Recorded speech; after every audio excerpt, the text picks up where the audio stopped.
طيب هل في دور او ليه الفيتامينات ليها دور مهم في تظبيط الدوره الشهريه للستات اللي عندهم الدوره بتاعتهم غير منتظمه، زي مثلا عندهم متلازمه تكيس المبايض؟ اكيد. مم. هي باختصار الدوره الشهريه دي علشان تيجي منتظمه دي عمليه معقده جدا.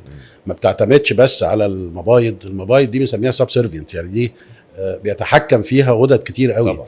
الغده الدرقيه بتتحكم فيها، الغده الكظريه اللي هي الجار كلويه، الغده النخاميه، المخ نفسه، الحاله النفسيه، الانيميا ممكن تاثر، متلازمه تكيس المبايض، كل ده ممكن ياثر على الدوره، يخليها ما تجيش، يخليها تيجي مش منتظمه، يخليها تيجي بنزيف. أيوه.